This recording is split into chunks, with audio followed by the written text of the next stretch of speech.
নিয়ামত দেখে পাগল মাতোয়ারা হয়ে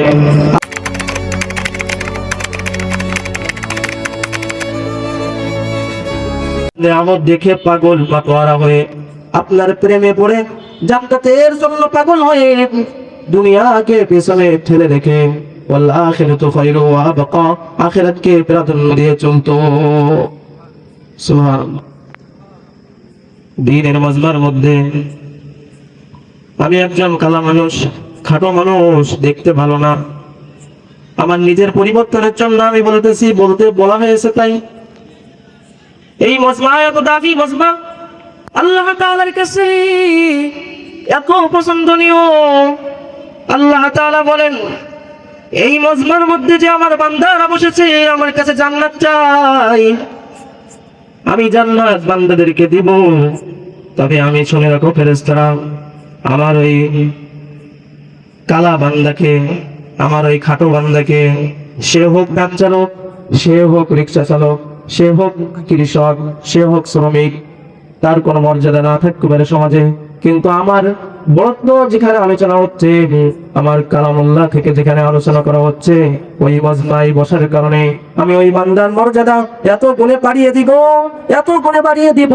বান্দাকে জান্নাতে প্রবেশ করানোর সময় বান্দাকে আর কালা রাখবো না, বান্দাকে আর বেটা রাখবো না, বান্দাকে আর ওরকম দুর্বল রাখবো না।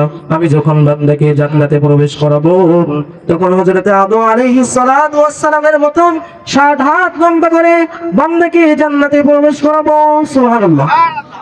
বান্দাকে আমি দুর্বল অবস্থায় প্রবেশ করবো না, বান্দার কালা চেহারাকে আমি পূর্ণিমার চাঁদের মতো ঝলঝলে চকচকে করে দিব।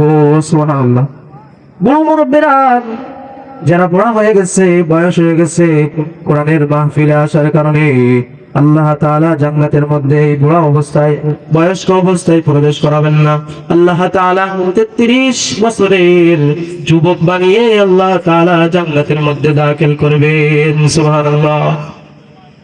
এজন্য আল্লাহর রাসূল এই দ্বীনের মজমা সম্পর্কে এত গুরুত্বপূর্ণ ফজিলত হাদিসের মধ্যে বর্ণনা করেছেন। এই দ্বীনের মজমা জিকিরের মজমা, এখানে আল্লাহ তাআলার জিকির হয়, সুবহানাল্লাহ বলা হয়, আলহামদুলিল্লাহ বলা হয়, লা ইলাহা ইল্লাল্লাহর জিকির করা হয়। এই জিকির আল্লাহ তাআলার কাছে এত প্রিয়। এটি কিন্তু এই জিকির ফকিরেও করে। লা ইলাহা ইল্লাল্লাহর জিকির সারাদিন ফকির করতেছে, কিন্তু নামাজের সময় নামাজে আসতেছে। আসলে কি বলেন, লা ইলাহা ইল্লাল্লাহর অর্থ কি এটা যে লা ইলাহা ইল্লাল্লাহ সারাদিন পড়লাম, জপলাম, কিন্তু কাজে পরিণত করলাম না, নামাজ পড়লাম না? লা ইলাহা ইল্লাল্লাহর অর্থ এটাই। দুনিয়ার কোন বান্দার কাছে মুখাপেক্ষী না হয়ে, দুনিয়ার কারো কাছে ভিক্ষা না করে, একমাত্র আল্লাহ তাআলার দিকে মুতাওয়াজ্জিহ হয়ে তার উপর তাওয়াক্কুল করে আমার জীবনকে বাস্তবায়ন করার নাম হচ্ছে লা ইলাহা ইল্লাল্লাহ। এজন্য দ্বীনের এই মজমা মাহফিলগুলো বেশি বেশি আমাদের সমাজের মধ্যে হওয়ার দরকার, যাতে করে আমার মধ্যে, আপনার মধ্যে পরিবর্তন আসে। আল্লাহ রাসূলের সুন্নাহ অনুযায়ী জীবন গড়ে, কোরআন অনুযায়ী জীবন চালাতে পারি, আমরা কোরআন অনুযায়ী রাষ্ট্র চালাতে পারি, কোরআন অনুযায়ী আমাদের জীবনের প্রতিটি ক্ষেত্রে আল্লাহ রাসূলের সুন্নাহ অনুযায়ী চলতে পারি। এই জন্য কোরআনের মাহফিল বেশি বেশি হওয়ার দরকার আছে না নাই? অবশ্যই আছে। এই জন্য আমরা বেশি বেশি আল্লাহর কোরআনের মাহফিল যেখানে হয় সেখানে উপস্থিত হব, কারণ এখানে আল্লাহ তাআলার পক্ষ থেকে বিশেষ তাগীর নাযিল হয়, বিশেষ রহমত নাযিল করেন আল্লাহ তাআলা। এবং আল্লাহ রাসূল বলেন এই মজমা সাধারণ কোনো মজমা নয়, এটা হলো জান্নাতের বাগান। আল্লাহ তাআলা আমাদের সকলকে বেশি বেশি দ্বীনের মজমায় আল্লাহ তাআলার বরত্ব সম্পর্কে যেখানে আলোচনা হয় সেখানে বেশি বেশি উপস্থিত হয়ে আল্লাহ তাআলার মাহাত্ম্য সম্পর্কে, আল্লাহর বিধান সম্পর্কে যেন আমাদেরকে শ্রবণ করে সেই অনুযায়ী আমল করে দুনিয়া থেকে বিদায় নেওয়ার তৌফিক দান করেন। সকলে বলে আমিন। ওয়া আখিরু দাওয়ানা আলহামদুলিল্লাহি রাব্বিল আলামিন।